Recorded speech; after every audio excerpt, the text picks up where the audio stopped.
tarde. Amén, gloria a Dios. ¿Ya me oyen? Gloria a Dios. Qué bueno que usted está sintiendo la presencia del Señor. Dije noche, ¿verdad? No, en esta tarde, es que está nublado, entonces no alcanzo a apreciar si hay mucho sol o no. Pero qué bueno, hermano, que usted pueda acercarse a la presencia de Dios. Y estos últimos dos cantos que entonamos hablan de lo que vengo a hablarles el día de hoy, lo que Dios puso en mi corazón el día de hoy para ustedes. Así es que los voy a invitar a que se pongan, se sienten, por favor. Y les voy a pedir que vayan buscando en su Biblia Hebreos, la carta a los Hebreos, capítulo 10, y vamos a tenerlos listos del 19 al 25. Amén. La carta a los Hebreos 10, 19 al 25. Vamos a orar, así como está ya sentado, vamos a orar y vamos a poner este momento en las manos de Dios. Señor, te alabamos, te glorificamos y te bendecimos, Padre, porque tú eres bueno con nosotros. Gracias porque tú te has movido en medio de nosotros, porque hemos sentido tu mano de amor, de misericordia tocando nuestras vidas, Señor. Y gracias porque podemos acercarnos a ti, Señor, confiadamente, sabiendo que tú nos recibes con los brazos abiertos, Padre eterno. Gracias, hemos cantado de tu amor, Señor, de que tu amor es grande, Padre bendito. Y así es, Padre eterno, lo hemos experimentado en nuestras vidas, Señor. El simple hecho de estar hoy aquí en esta tarde es gracias a tu amor y a tu misericordia, Padre bendito. Permítenos, Señor, meditar en tu palabra. Habla a cada uno de nosotros, habla a mi vida como lo has estado haciendo desde que estoy meditando en este pasaje, Padre bendito, pero también abre los corazones de mis hermanos, Señor, y yo te pido que esta palabra llegue a sus corazones, Padre bendito, y que, Señor, sea de bendición para nosotros en estos momentos, Señor. Gracias, Padre, porque podemos estar en tu presencia, Señor, en el nombre de tu Hijo amado Jesucristo. Amén. Gloria a Dios. Hebreos 10, 19 al 25, téngalo ahí. Y hace tiempo, ya muchos años, hice un viaje con mi mamá. Yo creo que ella se ha de acordar perfectamente. Simplemente viajamos mi mamá y yo. Y fuimos a Veracruz, al puerto de Veracruz. Dicen que solo Veracruz es bello. Y es muy bonito, aunque sus playas no son tan hermosas, pero es muy bonito el lugar. Pero ¿sabe qué tuvo de particular ese viaje? Es que lo hicimos en tren. Yo nunca había viajado en tren y de hecho fue la primera y la única vez que viajé en tren. Y fue una experiencia que a mí me marcó y que aún recuerdo cómo fue esa experiencia.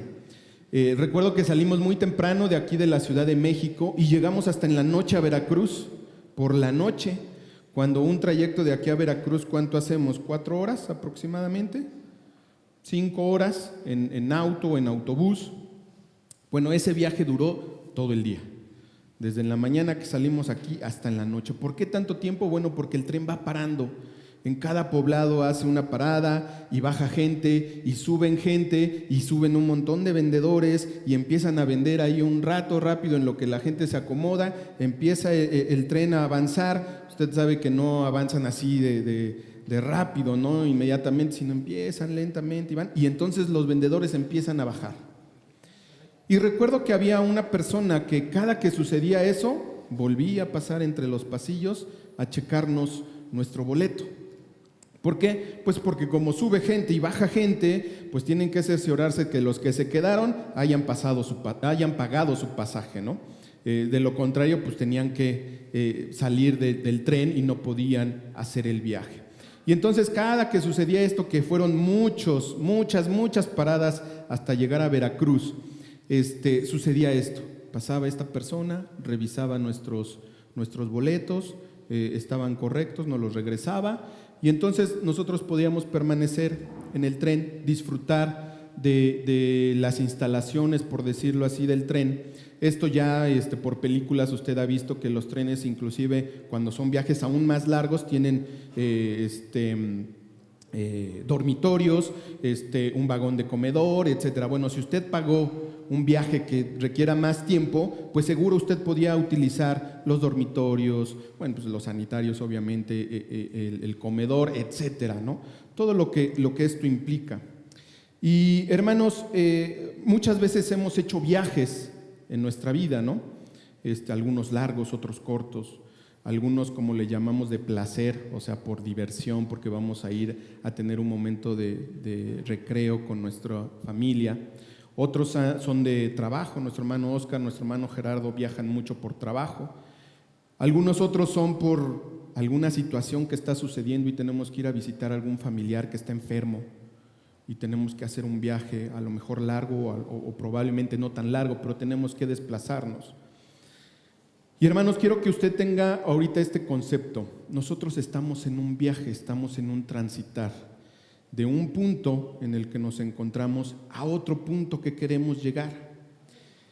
Y en esta tarde, vamos a meditar que nuestro Señor Jesucristo, Él ya ha pagado nuestro pasaje, Él ya pagó nuestro boleto y Él nos dejó o nos dio ciertos privilegios, 3 privilegios de los que vamos a aprender en esta tarde.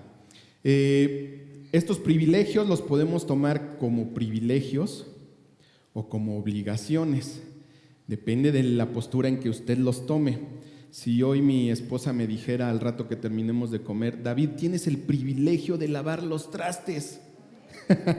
Amén, dice. Yo inmediatamente dije: no, pues ¿cuál privilegio? Ese no es un privilegio. Si es un privilegio, pues hazlo tú, ¿no? Pero es desde el punto de vista desde donde lo veamos, ¿no? Eso se convirtió en una obligación para mí. Hablando de las cuestiones legales, la Constitución mexicana dice que nosotros tenemos privilegios, pero también adquirimos obligaciones.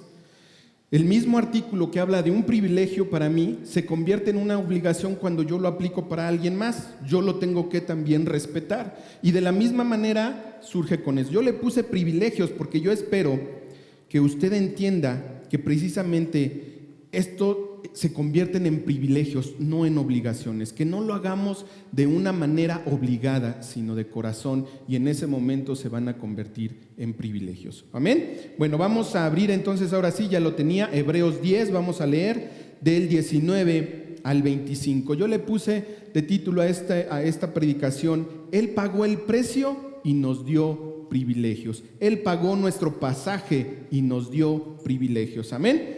Vamos a leer juntos. Si se quiere poner de pie, hermano, por favor, para leer la palabra de Dios. Ya lo tenemos en la pantalla por si usted no trajo su Biblia el día de hoy o ya las letritas ya no le ayudan. Bueno, pues lo puede leer directamente de allá. Dice la palabra de Dios: así que, hermanos, teniendo libertad para entrar en el lugar santísimo por la sangre de Jesucristo, por el camino nuevo y vivo que Él nos abrió a través del velo, esto es, de su carne, y teniendo un gran sacerdote sobre la casa de Dios, acerquémonos con corazón sincero, en plena certidumbre de fe, purificados los corazones de mala conciencia y lavados los cuerpos con agua pura. Mantengamos firme, sin fluctuar, la profesión de nuestra esperanza, porque fiel es el que prometió, y considerémonos unos a otros para estimularnos al amor y a las buenas obras, no dejando de congregarnos como algunos tienen por costumbre, sino exhortándonos, y tanto más cuando veis que aquel día se acerca. Gloria a Dios. Puede tomar su lugar, hermano. Y como le comenté, el título es: Él pagó nuestro pasaje y nos dio privilegios. ¿Qué tuvo que hacer para pagar nuestro pasaje? Nos lo dicen los primeros 2 versículos de lo que acabamos de leer. Dice el 19: así que, hermanos, teniendo libertad para entrar en el lugar santísimo por la sangre de Jesucristo. Usted sabe que anteriormente, estudiando la historia del pueblo de Israel, el Señor les había mandado construir un tabernáculo mientras iban vagando por el desierto. Y ese tabernáculo tenía ciertas características, y dentro de las características principales es que había un atrio, un lugar santo y un lugar santísimo. Y cuando ellos llegaban y se iban a establecer en un lugar, tenían que armar, era una tienda enorme y tenía muchas características específicas que el Señor dictó, así, tal cual: tienes que medir, tienes que usar tal madera, y tiene que el atrio allá atrás, el lugar santo donde ustedes se encuentran, y el lugar santísimo, que es este lado. Pero en esos tiempos la presencia de Dios habitaba en el lugar santísimo y nadie podía entrar a la presencia de Dios más que el sacerdote. Y una vez al año era cuando él tenía el privilegio de entrar. Pero sucedía que cuando el sacerdote no estaba a cuentas con Dios, no tenía una vida agradable a Dios, entraba al lugar santísimo y caía fulminado. Dice que le tenían que, con una cuerda lo tenían que amarrar de la cintura, y entonces él entraba a dejar los sacrificios, a presentar los sacrificios, y esperaban un rato. Pero si ya tardaba y veían que, pues entonces como que le daban, yo creo que ya no salió, y entonces lo tenían que jalar con la cuerda porque no podían entrar por él. Así de importante era la presencia de Dios. La presencia de Dios estaba en el lugar santísimo y solamente aquel que estuvieran limpios, puros delante de él podían entrar. Y hermanos, aquí dice que dice, teniendo libertad para entrar en el lugar santísimo por la sangre de Jesucristo. Si usted se queda con este concepto que acabo de decir, usted pensará, bueno, pues entonces yo no puedo entrar al lugar santísimo. Si el mismo sacerdote no podía entrar, que se dedicaba a eso y todo el tiempo se estaba guardando para cumplir ese momento su propósito, pues yo no puedo entrar. Pero aquí dice que tenemos libre entrada. ¿Por qué? Por la sangre de nuestro Señor Jesucristo. El sacrificio de nuestro Señor Jesucristo vino a ser el sacrificio perfecto. Ya no necesitamos más llevar animales, ya no necesitamos más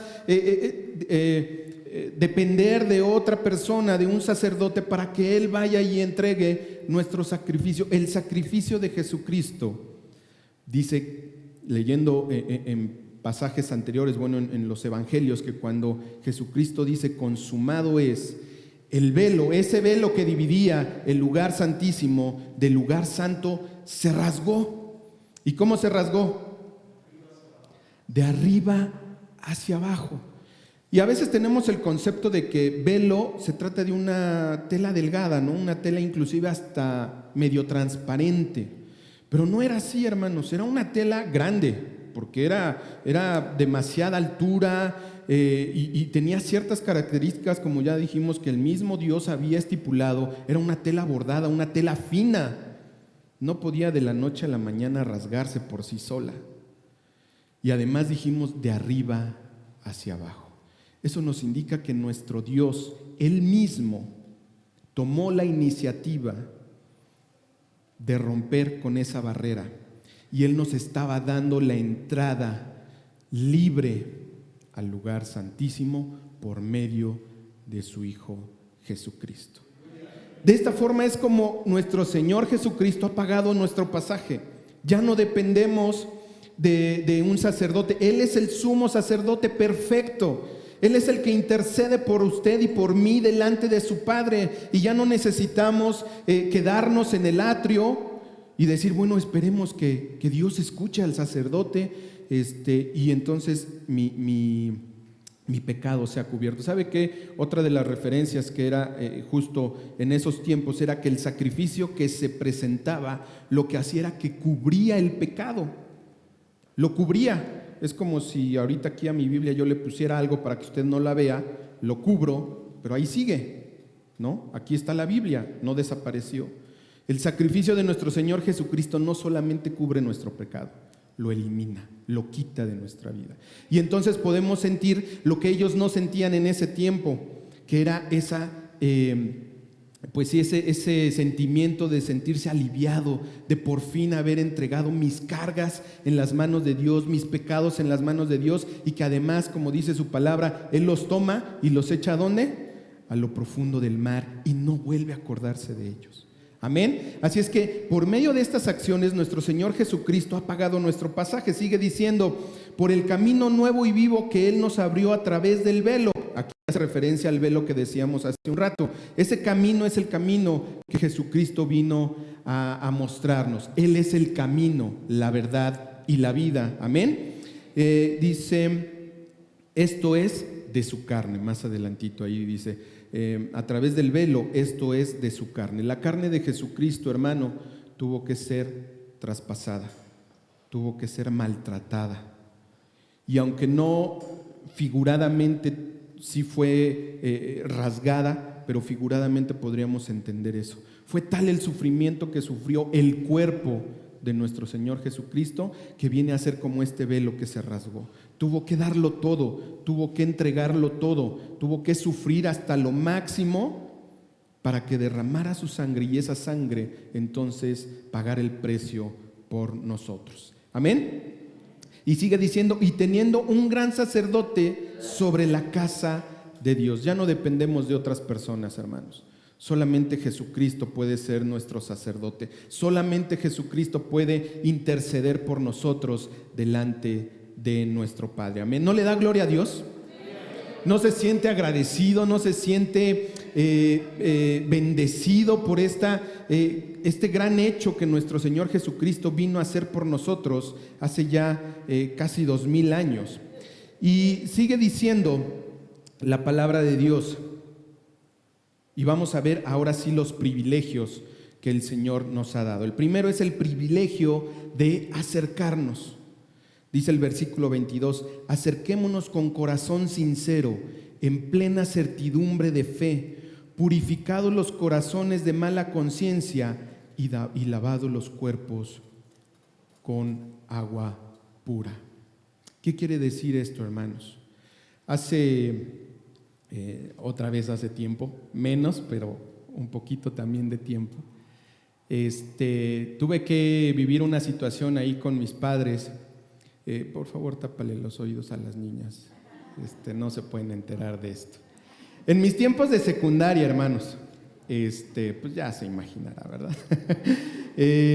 Un día, mis amigos antes un día anterior se empezaron a poner de acuerdo y mañana nos vamos de pinta y que quién sabe qué y nos vemos en tal lado. Yo no participé tanto porque dije, no, pues yo no puedo, ¿no? Pero resulta que llegando a mi casa me entero que mis padres tenían que salir al siguiente día y se iban a ir a una misión, eso sí lo recuerdo muy bien. Iban a tener que salir a una misión, iban a atender una situación, no recuerdo qué, pero tenían que salir de emergencia y al otro día habían previsto salir. Y entonces dije, mañana no van a estar mis papás y mis amigos no van a ir a la escuela, se van a ir de pinta y no van a estar mis papás, pues me voy con ellos. Pero yo ya no supe en dónde se pusieron de acuerdo ni nada. Y como comentó hace rato mi hermano Oscar, nosotros vivimos muy cerca de Chapultepec, a una cuadra, teníamos prácticamente nada más que cruzar Constituyentes y estábamos en Chapultepec. Entonces pues yo me levanté temprano, usted sabe que irse de pinta es levantarse como si fuera uno a la escuela, ponerse su uniforme, agarrar su mochila y me fui, me salí. Pero como no sabía dónde iban a estar mis amigos, me crucé a Chapultepec y me metí al bosque, pero me quedé en la reja ahí luego, esperando verlos y decirle, oye, aquí estoy ya, ¿a dónde nos vamos, no? Y estando yo ahí, hermanos, yo no vi a qué hora salieron mis papás, pero lo único que vi es que ellos pasaron en el coche enfrente de Chapultepec. Y dije, ya me vieron. Y como que sí medio vi que frenó un poquito el coche, pero se siguieron. Entonces yo estaba con que sí me verían o no me verían. Pero pues yo ya no pude estar en paz. ¿Sabe qué hice? Porque dije, seguro van a llegar y me van a preguntar cómo te fue en la escuela, qué hiciste, etcétera. Mientras mis amigos estaban jugando fútbol, etcétera, yo estaba con mis cuadernos y mis libros haciendo copias de los libros y resolviendo algunas cosas de los libros para que cuando mis papás llegaran yo les pudiera enseñar y decir, no, sí fui a la escuela, mira, aquí está lo que hice. Y bueno, fue un día difícil porque yo sabía que iban a llegar y algo iba a pasar. Llegaron, en efecto, llegaron bien, como si nada. Pasó un tiempecito, mi papá se subió, se fue a su estudio y me llama, David. Y ahí voy, dije, ya llegó el momento. ¿Cómo te fue hoy? Bien. ¿Cómo te fue en la escuela? Bien, pa, bien, todo bien. Y lo que nunca hacía yo, siempre me preguntaban bien. Y así, me fue bien y me fue bien. Y de ahí no me sacaban. Sí, hice esto, hice aquello y el profesor dijo y empecé a dar detalles de más cuando nunca lo hacía. Y entonces llevé mis cuadernos para que vieran que sí. Y entonces ahí mi papá me dijo, no fuiste a la escuela. No, sí fui. No fuiste a la escuela. Te vimos en Chapultepec cuando nos íbamos. Y no nada más eso, yo hablé a la escuela y no asististe. Me confirmaron que no asististe. Ese día recuerdo que fue la única vez que mi padre me dio una nalgada. Mi papá no era de golpes, él era de palabras y regaños, de mirada, y sabíamos qué teníamos que hacer inmediatamente. Pero ese día él me dio, no recuerdo si fue fuerte o no, la verdad es que eso queda en segundo. Era el hecho, hermanos, de que mi papá me haya golpeado en ese sentido, me haya tenido que corregir usando su mano, dándome una nalgada, fue: ¿qué hiciste, David? Y yo entiendo ahora que la mayor situación no fue el haberme ido de pinta, que claro, chicos, no lo hagan. Bueno, hoy ni van a la escuela, pero cuando regresen no lo hagan, es peligroso, y menos en estos tiempos que uno ya no sabe qué va a suceder allá afuera. Pero fue el hecho de mentirle, de no haber sincerado mi corazón. Y este pasaje nos dice que nos acerquemos con un corazón sincero a Dios. No somos perfectos, hermanos. Pecamos a cada rato, a veces ya sin darnos cuenta. Y a veces podemos pensar: ¿cómo yo me puedo acercar a Dios si tengo esta condición? Pero si usted se acerca sinceramente a Dios, Él lo va a recibir. Si yo a lo mejor ese día le hubiera dicho a papá: pues sí, papá, no, la verdad es que no fui.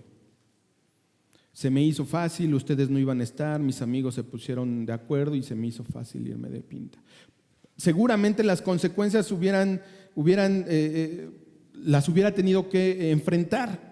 Un regaño, eso no se hace, tienes que tener cuidado, etcétera. Inclusive cuestión de hablando de los amigos, no tienes que tener amigos que te estén influenciando a hacer cosas que no son correctas, que tú sabes que no son correctas, etcétera, etcétera.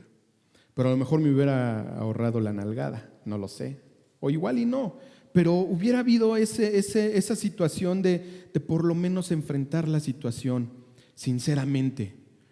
Y eso es lo que quiere nuestro Dios que hagamos, que nos acerquemos sinceramente a Él, que digamos: sí, Señor, yo sé que he fallado, yo sé que no soy perfecto, pero aquí estoy porque es un privilegio que tengo. Puedo acercarme a ti confiadamente, sabiendo que tú me vas a escuchar y vas a atender lo que yo tenga que decirte. Retomando esto de los ejemplos, hace algún tiempo también una de mis hijas se acerca con nosotros, con Rubí y conmigo, y nos dice: tengo que hablar con ustedes. Y ya no recuerdo si estábamos en la sala o en el comedor. El chiste es que pues nos sentamos y ya se le oía su voz entrecortada y se empezaban a derramar sus lágrimas. Y entonces nos dice: es que en este periodo de exámenes me fue muy mal en uno, y yo sé que se iban a enterar, pero quise decírselos primero. Esa es la sinceridad.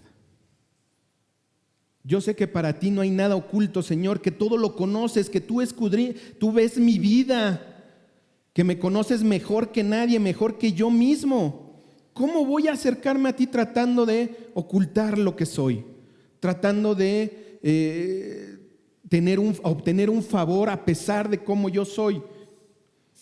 Cuando nos acercamos confiadamente, sinceramente a nuestro Dios, Él nos escucha. Y Él hace a un lado todas esas cosas que además conoce que tú tienes, conoce que tú padeces con eso. Y entonces Él empieza a obrar en tu vida. Dice: en plena certidumbre de fe, purificados los corazones de mala conciencia. Precisamente eso. Sabemos que Él es bueno, nuestra fe está puesta en Él y sabemos que Él va a actuar, que nuestro Señor Jesucristo va a interceder por nosotros, porque Él así lo dijo. Y ese es que nuestra fe entre en acción. Él lo dijo y Él lo va a hacer. Yo lo creo, porque Él lo va a hacer, Él lo dijo. Y dice: y lavados los cuerpos con agua pura. ¿Cuántos se bañaron hoy? Híjole, los que no se bañaron ya vieron: lavados los cuerpos con agua pura. No pueden estar aquí, hermanos, no pueden entrar en la presencia de Dios. No se refiere a eso. En la antigüedad, en estos tiempos del pueblo de Israel, cuando se escribió la carta a los hebreos, no había transporte como el día de hoy, no había micros. Y entonces la gente tenía que caminar por veredas y usaban sandalias y entonces pues, se empolvaban sus pies. Y entonces cuando llegaban al lugar a donde iban a ir, a la casa donde iban a ir, se quitaban las sandalias. Dice que a veces eran los siervos quienes los lavaban, pero en ciertas ocasiones el mismo dueño de la casa era el que lavaba los pies de quien llegaba en acción de honra a esa persona. Y también cuando se sentaban a comer, no lo hacen como lo hacemos nosotros, en una mesa y cada quien su plato y le sirven a cada quien, sino se sentaban en el suelo, en el piso, ponían una especie de alfombra, yo me imagino, y encima ponían un solo plato, y de ahí comían todos. Entonces era necesario que antes de sentarse a la mesa tenían que lavarse con agua pura, con agua limpia. Y eso habla de la purificación que debemos de tener nosotros. Amén. ¿Y qué es lo que nos puede purificar delante de nuestro Dios? Además de la sangre de nuestro Señor Jesucristo. Pero ya en nuestro día a día, ¿qué es lo que nos puede hacer? No sé si les ha pasado o a los pequeños les pasa mucho que les dicen, vamos a comer, vete a lavar las manos, pero las tengo limpias. Vete a lavar las manos. Y cuando va uno a lavarse las manos, resulta que sí sale chocolatito, ¿no? Sale mucha mugre. Aparentemente creemos que tenemos las manos limpias. Aparentemente podríamos creer que estamos limpios, pero cuando lo ponemos a la luz de esto, a la luz de la palabra de Dios, podemos ver que hay ciertas cosas que no agradan de Dios. ¿Cómo nos podemos lavar con agua pura? Conociendo la palabra de Dios y diciendo, mira, yo no sabía que esto no te agradaba, Señor. Bueno, ahora que ya lo sé, no lo vuelvo a hacer. No me vuelvo a comportar así. No vuelvo a usar esas palabras. No vuelvo a tener esos pensamientos que no te agradan a ti. Solamente conociendo la palabra de Dios. Entonces, ¿cuál es el primer punto, hermanos? ¿Cuál es el primer privilegio? Nos podemos acercar, tenemos el privilegio de acercarnos a Dios. Lo tenemos que hacer con un corazón sincero, puros y creyendo que Jesús va a interceder por nosotros. El segundo punto, el privilegio de mantenernos. Dice el versículo 23, mantengamos firmes sin fluctuar la profesión de nuestra esperanza, porque fiel es el que prometió. Y esta palabra de profesión es profesar. Yo fui a la traducción y la traducción más correcta es profesar. ¿Qué profesamos nosotros? Hace tiempo hicimos una profesión de fe. Declaramos con nuestros labios que Jesucristo es nuestro Señor y que Él vino a morir por nosotros y aceptamos ese sacrificio y entonces fuimos limpiados y es que entonces ahora podemos acercarnos confiadamente. Amén. Entonces dice, mantengámonos firmes sin fluctuar en lo que usted ha creído. Porque es fácil hacerlo una ocasión.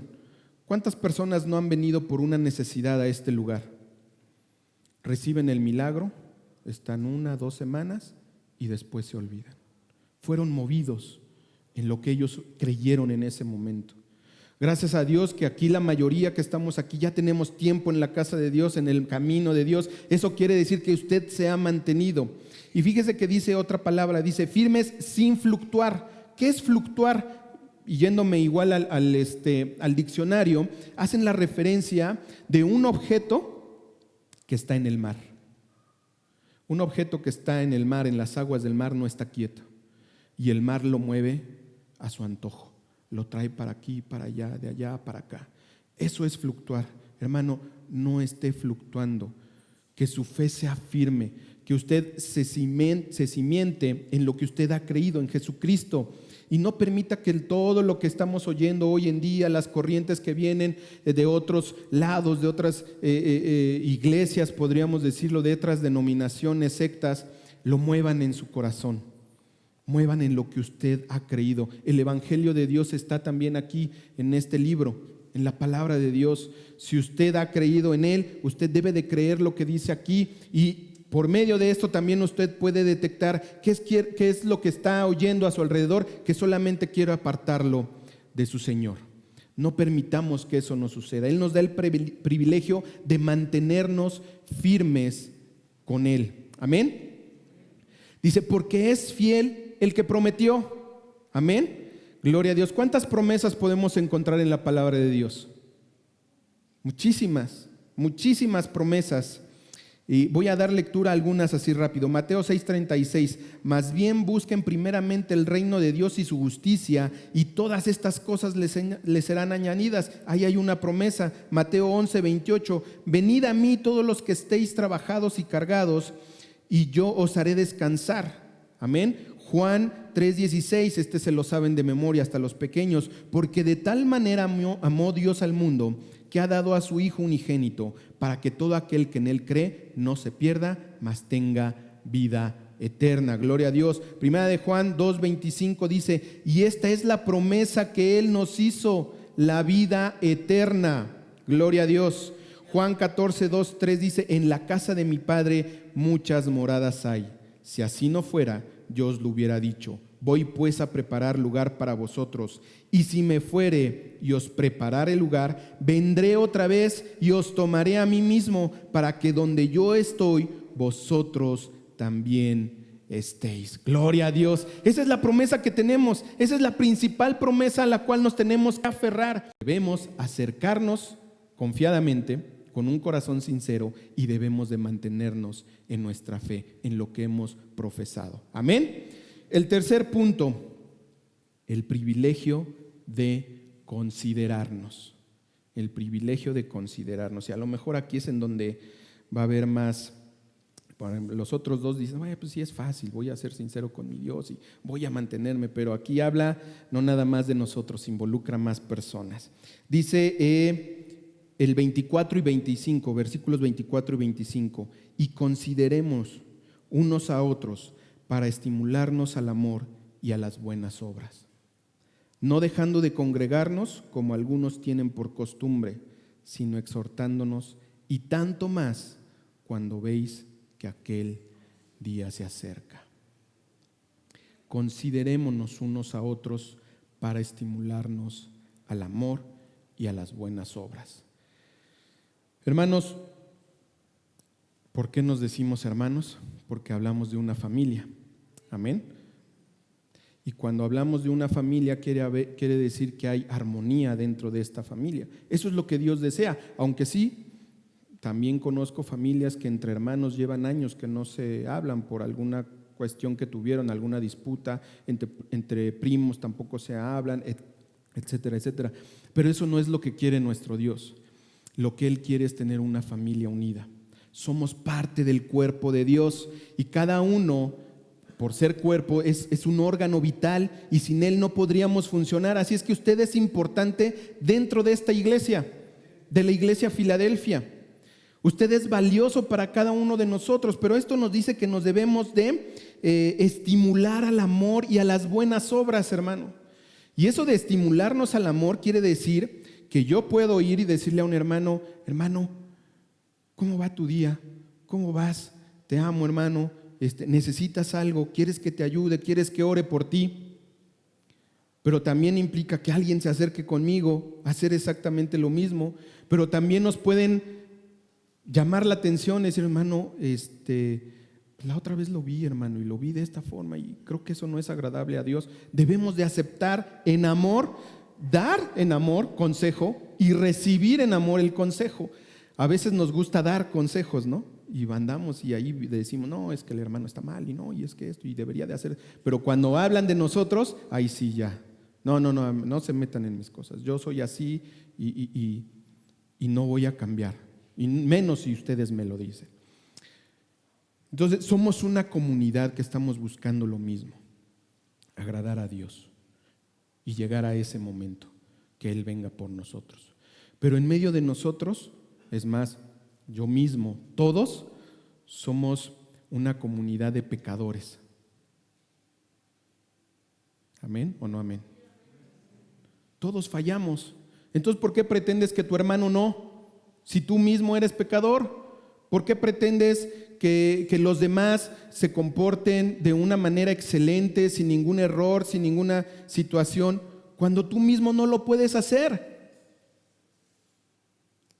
Tenemos que aceptar que nuestro Señor Jesucristo, en su visión, quería que nosotros formáramos parte de la iglesia, de su iglesia. Imagínese esto: usted tiene un amigo de mucho tiempo, un amigo entrañable, y a lo mejor tiene algún tiempo que no se han visto, y este amigo lo busca y le dice: oye, quiero invitarte a comer, quiero que nos veamos, ya tiene mucho que no nos encontramos, etcétera, no nos vemos. Y usted, con todo el gozo en su corazón, con todo el gusto, le dice: sí, claro que sí, ¿cuándo? ¿En dónde? Y él le dice: pues vente a mi casa mañana. Oye, pero quiero decirte algo, esta invitación solamente es para ti. Tu esposa, la verdad es que no me cae bien, no la tolero. Entonces quisiera pedirte de favor que solamente vengas tú. ¿Cuál sería su reacción, hermano? Se molestaría, ¿no? Por muy amigo que sea de usted de muchos años, sería: oye, pues es como si me lo estuvieras diciendo a mí mismo. ¿Quién es la esposa del Señor Jesucristo? La iglesia.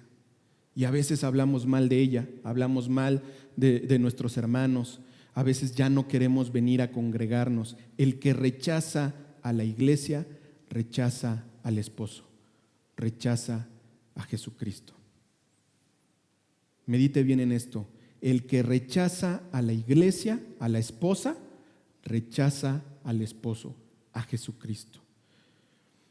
Y yo sé que venimos de un tiempo que no nos podíamos congregar y que las transmisiones eran, eran transmisiones, era vía en línea. Y a lo mejor eso empezó a apagar ese deseo de congregarnos, de venir, de estar nuevamente. Doy gracias a Dios por ustedes que hoy están aquí. Pero a lo mejor hoy fue con esfuerzo porque, híjole, pues ni modo que digan que ya no voy. Hermano, el Señor quiere que usted hoy se vaya con esta conciencia. Debemos de seguir en comunidad, debemos de seguir en la iglesia, de seguir, como dice aquí, estimulándonos los unos a los otros. Y este ejemplo de las brasas es fundamental aquí. Cuando uno saca de una fogata unos leños y los aparta, esos leños al cabo del tiempo se apagan. Y la fogata puede seguir prendida, pero esos leños lejos de la fogata se apagan. Eso sucede cuando usted y yo nos alejamos de la iglesia, cuando ya no estamos aquí. Y si rechazamos a la iglesia, rechazamos a Jesucristo. Estos son los 3 privilegios que el Señor nos ha dado. ¿Cuáles son? ¿Se recuerda? ¿Los recuerda? Acercarnos, mantenernos y considerarnos. Gloria a Dios. Y como yo le dije en un inicio, puede que los tomemos como privilegios o puede que los tomemos como obligaciones. Espero que usted los tome como privilegios. Es un privilegio estar en la presencia de Dios. Es un privilegio estar aquí en la casa de Dios junto con mis hermanos y gozándome con ellos. Y es un privilegio el saber que lo que yo profesé hace tiempo, el seguir a Jesucristo, lo puedo mantener todo el tiempo. Así, nuestro viaje, desde que conocimos a Jesucristo hasta que Él venga, está pagado. Y nos vamos a mantener fieles y vamos a llegar al destino, que es la eternidad con Él. Y aquí, precisamente en el último, en el versículo 25 dice: y tanto más cuando veáis que aquel día se acerca. La venida del Señor está cerca, hermanos. Yo sé que lo hemos venido predicando por mucho tiempo. Desde que yo era pequeñito escuchaba estas palabras, pero no podemos negar que los hechos que estamos viviendo, que los acontecimientos que estamos viviendo nos anuncian que cada vez está más cerca. ¿Sabe cómo se saludaban en la iglesia primitiva? Maranata.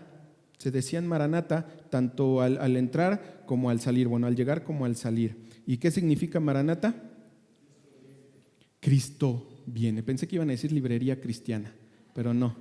Cristo viene. Cristo viene, hermano.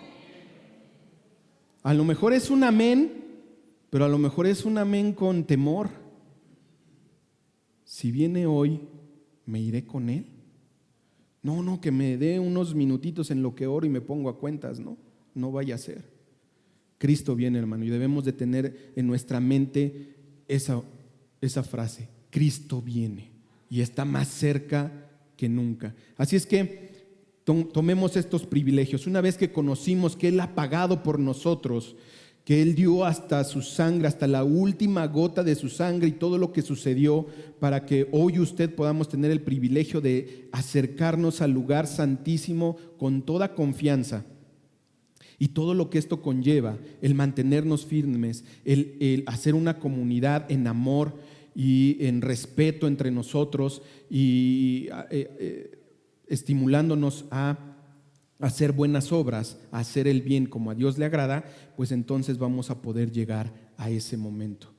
Cuando el Señor venga, sea que nos llame Él primero a su presencia o que verdaderamente lo veamos, va a ser un privilegio para aquellos que aún estemos aquí, si es que Dios lo permite, y podamos escuchar su palabra y reunirnos con Él allá en los cielos. Va a ser algo hermoso, así como cuando vino y nació y murió, etcétera, el que lo tuvieron, el que pudieron escuchar su voz, el que nos podamos ir de esa forma va a ser algo extraordinario. Pero si no, el motivo se cumple, vamos a estar allá con Él, de la forma que sea, vamos a estar allá con Él. Debemos de mantenernos, hermanos. Así es que este es el consejo, estos son lo que nuestro Señor tiene para esta tarde para nosotros. Póngase de pie y vamos a orar. Señor, te damos gracias, Padre bendito. Y primero queremos agradecerte, Señor, por ese sacrificio hermoso de tu Hijo Jesucristo, Señor. Gracias por el amor mostrado, Padre eterno. Gracias porque por medio de Él, Señor, ha sido el sacrificio perfecto y ahora es el sacerdote perfecto, Señor. Y ya no necesitamos de un intermediario más que tu Hijo, Señor, el cual nos puede llevar hasta tu hermosa presencia, Padre bendito. Gracias por eso, Padre eterno, pero te ruego que tú nos permitas mantenernos fieles a ti, Señor, que aquello que a tiempo atrás declaramos con nuestro corazón, probablemente con lágrimas en nuestros ojos, diciendo: sí, Jesucristo, te recibo en mi corazón y te acepto como mi Salvador, que todo este tiempo, Señor, que tú nos permitas de vida, Padre, nos mantengamos firmes, que nunca desviemos nuestro pensamiento y nuestro corazón de ti, Padre eterno. Ayúdanos, Señor, y Padre, bendícenos como iglesia, permítenos ser una hermandad realmente, que ese hermano, Dios te bendiga, sea sincero, sea de todo corazón, Señor, que podamos entre nosotros aconsejarnos, Señor, y llevarnos, Padre bendito, los unos con los otros a una mejor relación contigo, Padre eterno. No permitas, Señor, que hoy en día en nuestro corazón haya ese desánimo, Señor, de congregarnos, de venir a tu casa, porque tu presencia está aquí, Dios. Yo sé que tú estás en todos lados, Señor, pero el que dispongamos tiempo para venir aquí a tu casa, Señor, eso habla del deseo que tenemos de estar contigo, Padre bendito. Así es que, Señor, yo quiero que tú pongas ese deseo en cada uno de nuestros corazones, Señor, en esta tarde, por mis hermanos que están aquí, por mis hermanos que vinieron en la mañana, por aquellos que permanecieron en su casa, Señor, que haya ese deseo ardiente de estar en tu presencia, en tu iglesia, Padre bendito. Gracias, Señor. Gracias porque sabemos que no merecemos estos privilegios que tú nos has dado, Señor. Es por tu infinito amor, por tu infinita misericordia que los podemos tener, Señor. Y Padre, tú vienes, Señor Jesús, tú vienes por nosotros en breve, Señor. Permítenos estar